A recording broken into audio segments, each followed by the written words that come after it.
So, just back from the gym, how do you feel?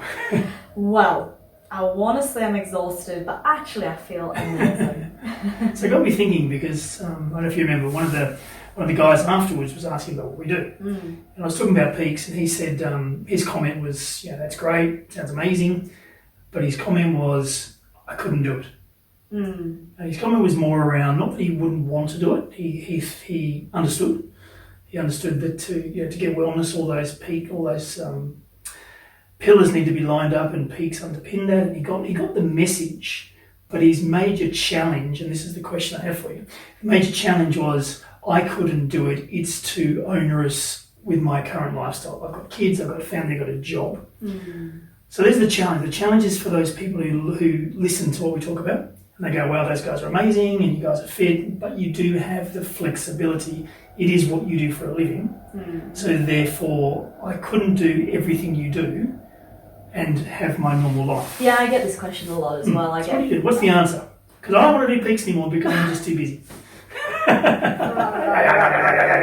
You say no, you're a soft cop. I was interested just to explore, what it is that people find challenging first, because it's, rather than I don't have an answer. There isn't an answer to this. I think it's a timing. I think for a lot of people, more of a philosophical thing, isn't it? Well, I think for a lot of people, they can't argue with the fact that the keto lifestyle is amazing. They can't argue with the fact that sleep's important, energizing, active. There's no argument against that is important and I should do it. But it's not important to them, is it? Well, that's our idea. Yeah. In my opinion, if it was important, they would do it. Absolutely. If they saw the benefit, they would do it. And it's just soft cock excuses all the time saying, for whatever reason, I've got kids, so I can't do it. I can't do a ketogenic lifestyle because I have to cook for my kids. I can't go to the gym like you do because I can't go at whatever time you go. I can't get up in the morning and go out to a pool and have a dip because I've got kids. I've got a job, so I can't fit things in as you do because by the time I've commuted to work or commuted home. So I think, when I talk to people, I find that they put up any number of barriers and challenges and my response always is, but if it's important, you'll find a way to do it. Because what they're doing essentially is saying, my work start time or my favourite TV show or my Saturday morning sleep-in is more important than the activities that are going to benefit my wellness. And the other thing I was just working through is there's nothing in peaks, or the majority of the stuff we talk about in peaks is something they're currently doing. So we're all sleeping. Yeah, we're all breathing, we're all eating. So we're not saying do something tremendously different or add into your schedule. We're saying take some of the things you are currently doing and tweak them, do them better. We're currently breathing, we're just now doing some structured breathing. Again, you take a look at some, I hate to say stereotypical, but stereotypical people that we talk to are in our networks or come on our programs. And, take the busy executive. And, we say this every time to busy executives. You can find a way to do all sorts of things in your day. You can get your takeaway coffees. You find a time to read the newspapers because they're really important. They're online now, but you find a way to read all of the online news boards. You've got various feeds. You probably still do, a bit of Facebook and a bit of Instagram because who doesn't? You find a time maybe to snooze your alarm clock. You find time to browse on the internet. You're in the car a lot of the time, so you may be driving, you might listen to podcasts. So you're finding time to do lots of things that perhaps if you just took a look at your day, you could take out something non-essential and you could put in some of the peaks activities. But again, with those busy executives, as you just said, all those other activities are more important to you. It's more important to you to read the news boards. And I get that. I've been in the corporate world. It is really important to stay current with what's going on in the world. But what about if you did 10 minutes, not 15? Because you can pick up the headlines in 5 minutes. So let's take an activity like that. Let's just take 5 minutes out, and then you can have 5 minutes of breathing. So then you can still do both. So I think a lot of people are putting up the barriers, they're putting up the challenges, And this comes back to our psychology, Yes. I think. So, we know, Mike, you come back to your psychology time and time again, and if you say to yourself, I can't do it because, Yes. you've immediately closed your brain. But if you say to yourself, I would love to do peaks, this peaks formula has really got something in it, and from today, I'm going to implement one element. And let's say you decide, because you don't have to do them all in order, we recommend, doing the ketogenic lifestyle, and then the energize and activate, and then the sleep. But hey, you can pick any one of our pillars, you can implement it and get results, right? True, absolutely. So you could be that busy executive, and you could say, look, I know I'm sleep deprived, so I'm going to sleep better. My goal is to sleep better. So by changing your frame and by changing your language and by saying, my priority now is to sleep better, my goal is to sleep better, you don't actually have to plan the how. It would be good, but you don't have to, because immediately what will happen is there is a part of the brain called the RAS. And that part of the brain, I'm not going to go into all the complex details, that part of the brain, as we know, will then immediately scan the horizon for opportunities. And it will find you opportunities without you even consciously thinking. So all of a sudden your brain will say to you, hey, you can have a nap. You've got 20 minutes, you can have a quick nap now. And we know that will benefit you. That part of your brain might say, let's just stop our screen time half an hour early tonight and see how we feel. And then the next day you wake up, you find you've slept better. If you track your sleep, as we do, you might have had a bit more REM sleep or a bit more deep sleep. So you've got a result. And then, you can build on that result and you build on it gradually. But instead of putting the blocker up and saying, hey, it's a positive message. No, I can't do it because, you're saying, I'm going to be open to this. I don't know how. And what I say to people all the time is, just say the words to yourself. I am going to do it.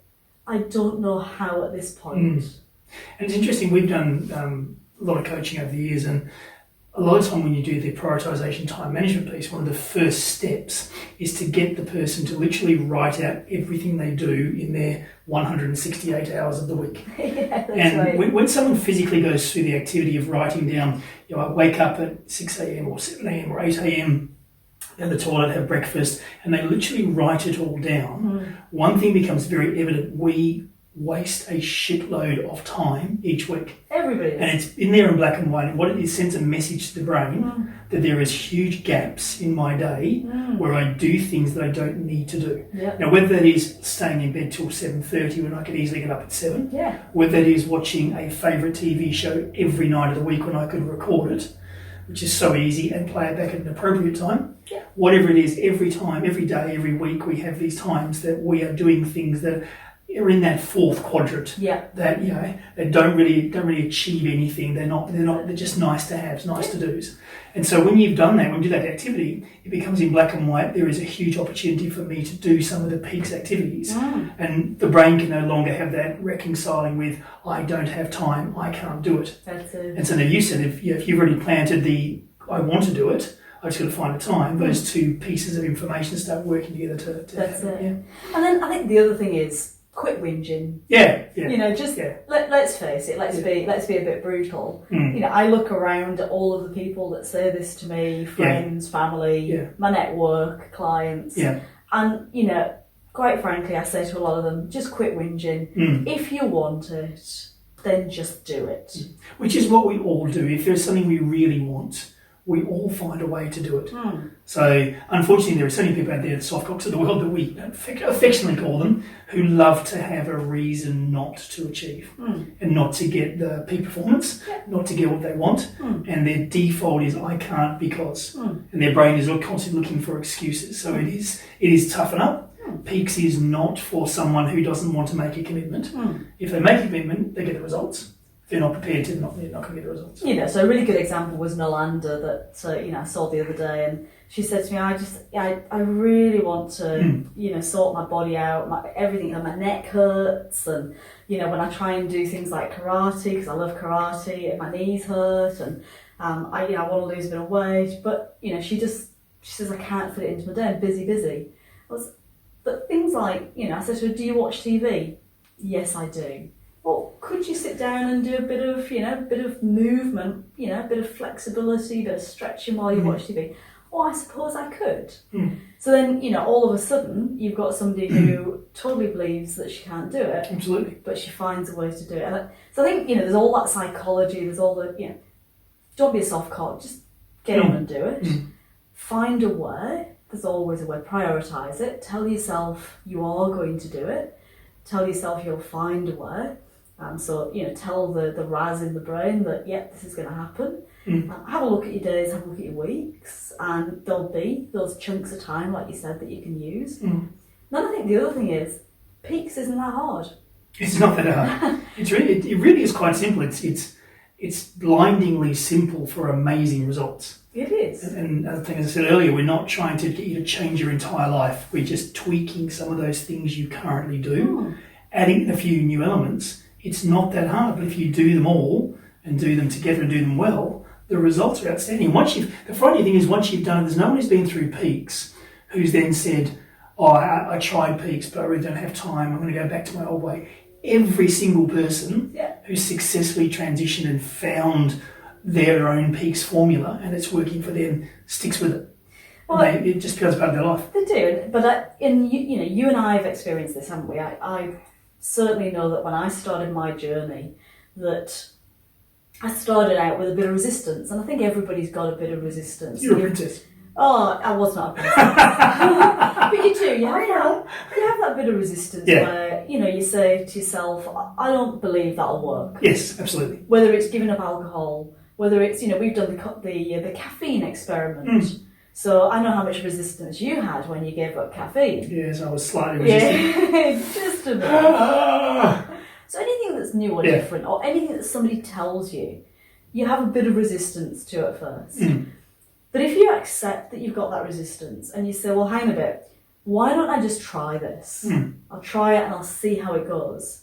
So you give it a go. What I found on my journey, every single time I made a change, is that I got outstanding results in a few days, to the point where I went, wow, I feel so good.